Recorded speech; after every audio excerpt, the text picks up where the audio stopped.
ETF index mutual funds నేర్చుకుని stock మార్కెట్లో రాణించాలనుకుంటున్నారా? వెంటనే ఈ నెంబర్కి కాల్ చేయండి.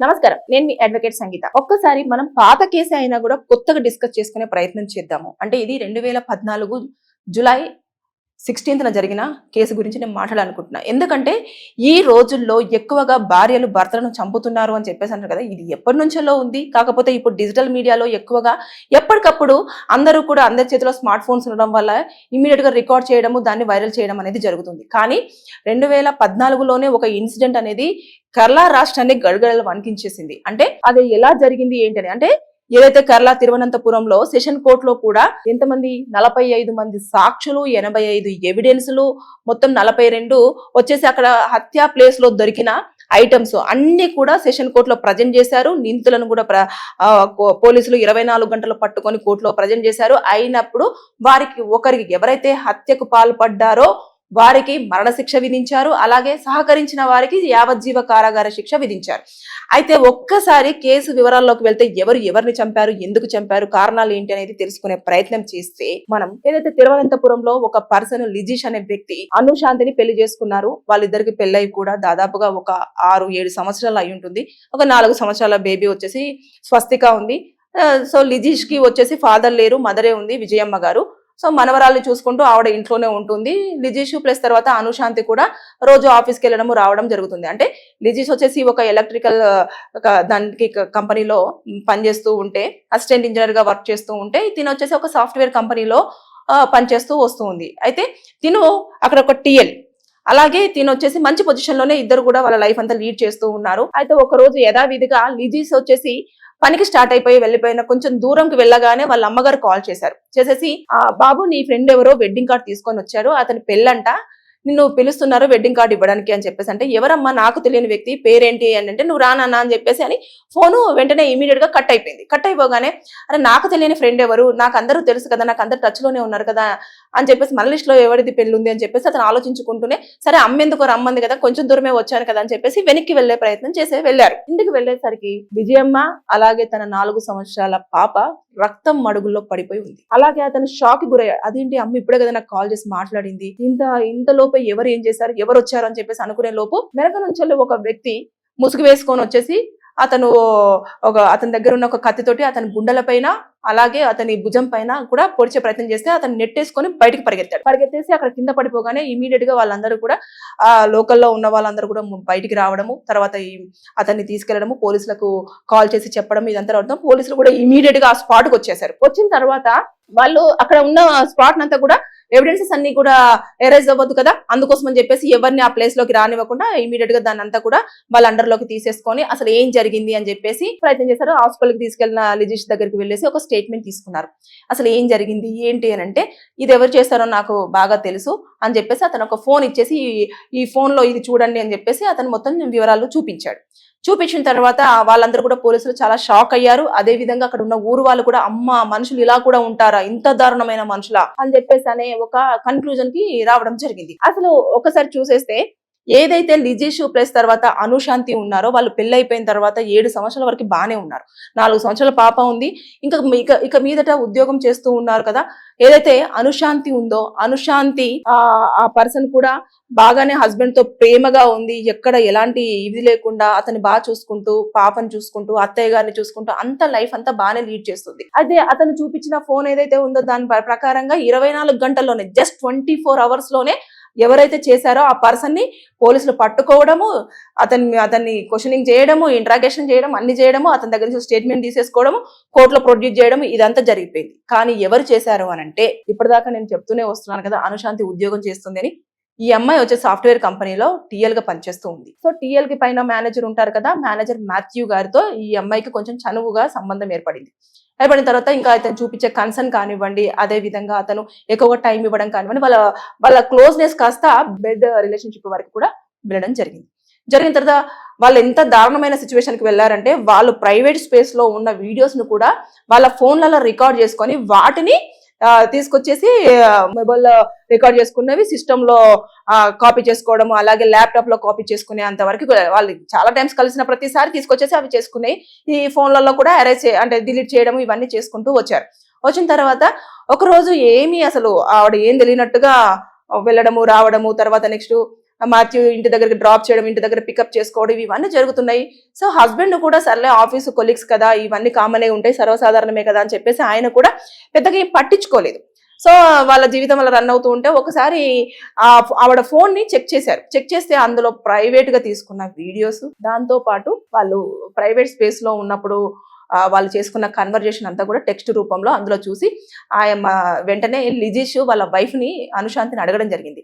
ఎందుకు ఇలా చేస్తున్నావు, నేనేం తక్కువ చేశాను, పాప ఉంది, పోనీ నేను నీకు నచ్చకపోయినా కూడా పాప మొహమైన చూసి నువ్వు ఇలాంటి తప్పు ఎలా చేయగలుగుతున్నావు అంటే, అసలు ఆవిడ ఫేస్ లో నేను తప్పు చేస్తున్న గిల్టీనెస్ కానివ్వండి, అదే విధంగా నేనేదో చెయ్యరాంది చేస్తున్నాను అని చెప్పేసి వీళ్ళు తిడుతున్నారు అనేది ఏమీ లేకుండా ఆవిడ మైండ్ లో ఒక దానికి ఫిక్స్ అయిపోయింది. అంటే నా హ్యాపీనెస్ ని వీళ్ళు అడ్డుకుంటున్నారు, వీళ్ళు నన్ను ఏదో ఆ వ్యక్తి నుంచి నన్ను దూరం చేయాలనుకుంటున్నారు, నాకు అక్కడ చాలా ఫ్రీడమ్ ఉంది, చాలా సంతోషం ఉంది అని చెప్పేసి ఆ పర్సన్ అనుకొని ఏం చేసింది, మైండ్ లోకి ఒక థాట్ వచ్చిందని చెప్పాను కదా, ఇమీడియట్ గా మాథ్యూ దగ్గరికి వెళ్ళి వీళ్ళని ఎలాగైనా సరే నా కుటుంబ సభ్యులను చంపేస్తే మనిద్దరం హ్యాపీగా బ్రతికేయొచ్చు అని చెప్పేసి చెప్పింది. చెప్పగానే అతను సెకండ్ థాట్ లేకుండా ఇమీడియట్ గా సరే ఎప్పుడు ఏంటంటే మొత్తం ప్లాన్ అంతా వేసిందంతా కూడా అనుశాంతియే. అంటే వాళ్ళ అత్తయ్య ఏ టైంలో ఏం చేస్తారు, పాప ఏ టైంలో ఏం చేస్తుంది, హస్బెండ్ ఎప్పుడు ఆఫీస్కి వెళ్తారు, ఇవన్నీ కూడా భార్యకు తెలుసు కదా. వెంటనే ఆవిడ ఆఫీస్కి వెళ్ళింది, ఇతను కూడా ఆఫీస్కి వెళ్లే టైంలో అతన్ని పంపించేసి నువ్వు ఏం చేయాలి అంటే ఇలా చెయ్యాలి అని చెప్పేసి అంది కదా. వెంటనే అతను వెంట తీసుకెళ్ళిన బేస్బాల్ బ్యాట్ ఒకటి ఉంది కదా, ఆ బ్యాట్ తోటి పాప 4 years బేబీకి ఇక్కడ కొట్టేస్తే బుర్ర బద్దలైపోయి బ్లడ్ కారి కింద జారిపోయి కింద పడిపోయింది, చనిపోయింది. వెంటనే ఆ ముసలావిడ కూడా చూసే లోపు ఆవిడని కూడా గట్టిగా కొట్టేస్తే కింద పడిపోయిన తర్వాత ఇంకా ప్రాణం పోవట్లేదు అని చెప్పేసి ఆయన దగ్గర ఉన్న కత్తితోటి గొంతు కోసేశాడు. అసలు ఇంకా అది అతను చెప్పే లోపే మొత్తము జరిగిపోయింది. వెంటనే ఇంకా అతను వెళ్ళి ఒక మూలన కూర్చున్నాడు. ఎందుకంటే లిజీష్ కి ఫోన్ చేసింది కదా వాళ్ళ అమ్మ ముందుగానే. చేసిన తర్వాత లిజీష్ వస్తాడని చెప్పేసి అతను గెస్ట్ చేశాడు. చేసిన తర్వాత అతను రాగానే ఇమ్మీడియట్ గా గుండెల మీద భుజం మీద కూడా కత్తితో పొడిచారు కదా. ఆ పొడిచిన తర్వాత ఇంకా పారిపోయి ఇంకా ఏం తెలియదు, నేను ఎవరికి తెలియదు అని చెప్పేసి అనుకున్నాడు. కానీ అతను ఇలా చేశాడని చెప్పేసి అనుమానం రాగానే వెంటనే పోలీసుల దగ్గర వెళ్తే ఫస్ట్ ఎవరైతే మాథ్యూ ఉన్నారో ఆ మాథ్యూ కూడా లేదు నాకు తెలీదు, నేను ఆఫీస్ లో ఉన్నాను, అది ఇది అని చెప్పేసి ఏదో చెప్పే ప్రయత్నం చేశాడు. కాకపోతే అక్కడ ఏం జరిగిందంటే ఆఫీస్ టైమింగ్స్ లలో అతను బయటకు వచ్చాడని చెప్పేసి సెక్యూరిటీ చెప్పాడు. అతను ఆఫీస్ లో బయటికి వచ్చిన సీసీ కెమెరా, లోపలికి వెళ్ళిన సీసీ కెమెరా, ఇవన్నీ కూడా మొత్తము రికార్డు పరంగా తీసుకున్నారు. అతను ఇంటి దగ్గరికి వెళ్ళేసరికి నాకు అసలు ఏం సంబంధం లేదు అన్నట్టుగా కూర్చుంటే తీసుకొచ్చేసి పోలీసు వాళ్ళ వేలో ఇంటరాగేషన్ చేసేసి వాళ్ళ వేలో మొత్తం స్టేట్మెంట్ అంతా రికార్డ్ చేశారు.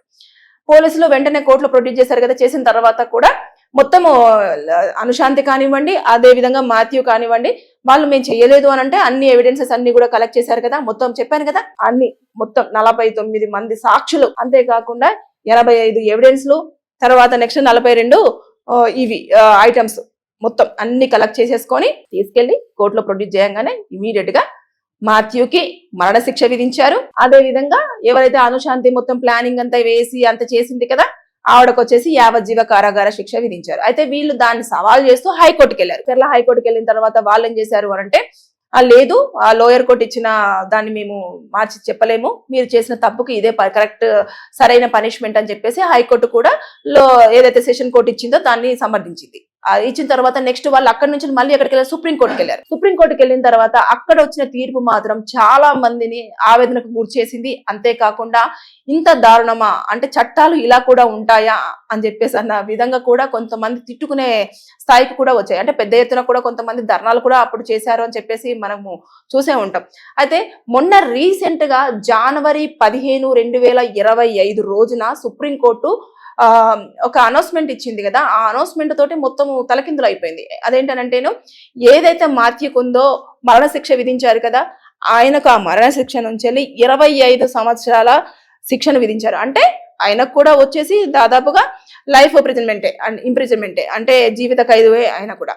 అదే విధంగా ఈ అమ్మాయికి అదే శిక్షను కొనసాగింపుగా ఇవ్వడం జరిగింది. అంటే చాలా మంది ఏమని వాదించారు అని అంటే, ఇంత చేసినా కూడా ఆల్రెడీ కోర్టు విధించిన శిక్షను సుప్రీంకోర్టు మార్చి అలా ఇవ్వడం కరెక్ట్ కాదు, వారు అంత నమ్మక ద్రోహం చేశారు. అంతేకాకుండా వాళ్ళు చేసిన తప్పుకి కరెక్ట్ పనిష్మెంట్ ని తీసేసి ఇలా ఇవ్వడం వల్ల ఇలాంటి కూడా ఇంకా కంటిన్యూ అవే అవకాశాలు ఉంటాయి అని చెప్పినా కూడా ఒక వ్యక్తిని చంపకూడదు, వారికి ఒక పనిష్మెంట్ ఇవ్వాలి, వారికి ఒక రియలైజేషన్ రావాలి అనే నేపథ్యంలో చట్టాలు కొంచెం ఇలా ఆలోచిస్తాయి అని చెప్పేసి కొంతమంది సమర్థించుకుంటూ వచ్చారు. కాకపోతే ఇక్కడ అనుశాంతి చేయాల్సింది ఏంటనంటేను, వాళ్ళ భర్త కన్నా చెప్పాల్సింది నాకు ఇలా నీతో ఇలాంటి ప్రాబ్లం ఉంది అని. లేదు అనుకుంటా మాథ్యూతోనన్నా కూడా మనం పెళ్లి చేసుకుందాము, ఏం చేయాలి అంటే విడాకులు తీసుకొని నా దగ్గరికి రా, అప్పుడు నేను నిన్ను పెళ్లి చేసుకుంటాను అని చెప్తే బాగుండేది. అలా కాకుండా వ్యక్తులందరూ, చిన్న పాప 4 years స్వస్తిక ఏం చేసింది, తల్లి ఆవిడే ప్లాన్ వేసి ఒక థర్డ్ పర్సన్ తోని కూతుర్ని చంపించింది, అత్తయ్య గారిని చంపించింది, అదే విధంగా భర్తను కూడా చంపించే ప్రయత్నం చేసింది. అంటే ఆమె మైండ్ ఎంత ఇదిగా ఆలోచించింది అంటారు అంటే, కుటుంబ సభ్యులు ఎవరు లేకపోతే నేను సేఫ్, నేను నాకు నచ్చిన వ్యక్తితో ఉండొచ్చు అన్న ప్లాన్ చేసింది.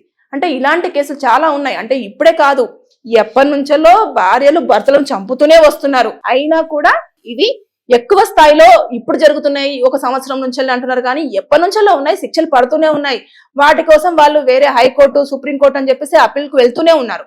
అయితే ఈ కేసులో మాత్రం మనం చూసేసుకుంటే ఏదేమైనా సరే కానీ ఒక తప్పు చేసే ముందు 10కి 100 సార్లు ఆలోచించమని నేను ప్రతి వీడియోలో చెప్తూనే ఉన్నాను. అమ్మాయిలు తప్పులు చేస్తూ తప్పు మీద తప్పు చేస్తూనే వెళ్తూ ఉన్నారు. అబ్బాయిలు మీరు కూడా అమ్మాయి తప్పు చేస్తుంది అని తెలిసినప్పుడు పెద్దలను కూర్చోబెట్టేసి మాట్లాడండి.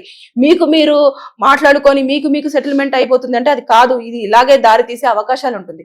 సో ఈ కేసు నేను పాతదైనప్పటికీ ఎందుకు డిస్కషన్ చేశానంటే, ఇప్పుడు జరుగుతున్న నవే డేస్ లో కూడా భార్యలు భర్తలను ఎక్కువగా కంటిన్యూగా చంపుతున్నారు కాబట్టి ఈ కేసు నేను ప్రస్తావించడం జరిగింది. Thank you.